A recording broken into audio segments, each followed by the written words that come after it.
In this video, I'll show you how to publish your website in Base44.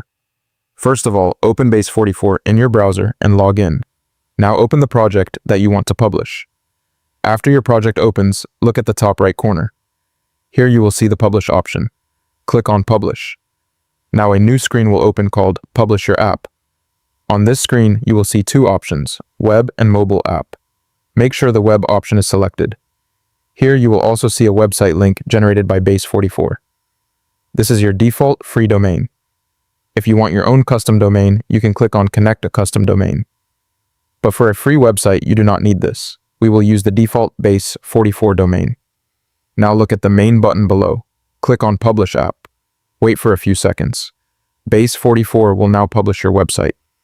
After publishing is complete, your website will be live. You can simply click the link shown on the screen to open your website.